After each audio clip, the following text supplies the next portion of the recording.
Alors, un des points positifs de ce confinement, si on prend un peu d'humour, c'est que personnellement, ça m'a permis de me mettre un peu plus à la cuisine.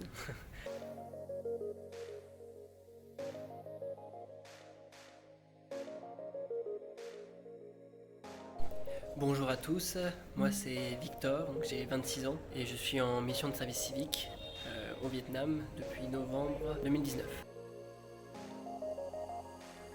J'effectue mon service civique au sein de Côte d'Armor Vietnam et du centre de la francophonie de Vinh. Je suis chargé de soutien des programmes d'aide au développement. Notamment, je m'occupe du suivi de parrainage d'enfants en difficulté. Et également, je lance des projets avec les familles pauvres. Ce sont des micro-projets pour les aider à avoir un premier revenu et à être autonomes.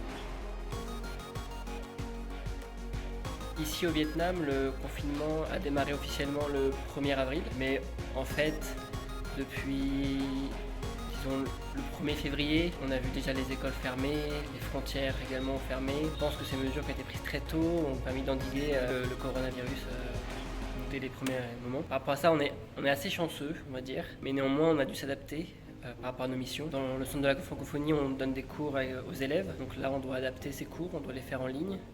Moi particulièrement dans ma mission, je dois faire des visites chez nos enfants parrainés, également faire des audits pour lancer nos micro-projets. Donc là, bien sûr, ces visites ne peuvent pas se faire. Donc on doit prendre du temps avec nos partenaires qui sont sur place, travailler avec eux en ligne, mettre tout en œuvre pour que nos activités continuent malgré tout. Alors d'un point de vue un peu plus global, je dirais que cette crise sanitaire, donc qui est mondiale, m'a permis un peu de mettre un peu plus en lumière les inégalités qui sont déjà existantes.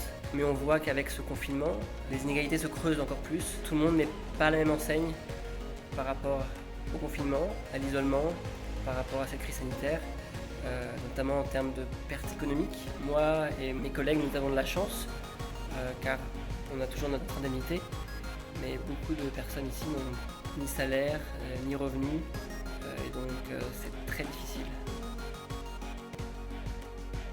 Alors, un des points positifs de ce confinement, si on prend un peu d'humour, c'est que personnellement ça m'a permis de me mettre un peu plus à la cuisine, à me faire à manger. On avait l'habitude depuis novembre de manger dehors assez régulièrement. Donc là, comme tout est fermé depuis le 1er avril, tous les restaurants, bars, cafés, eh bien ça nous force un petit peu à faire plus la cuisine évidemment. Et qui dit faire plus la cuisine dit aussi pour le porte-monnaie, ça nous permet d'économiser un petit peu, notamment on part moins en voyage, comme tout est fermé. Paradoxalement, le point positif du confinement.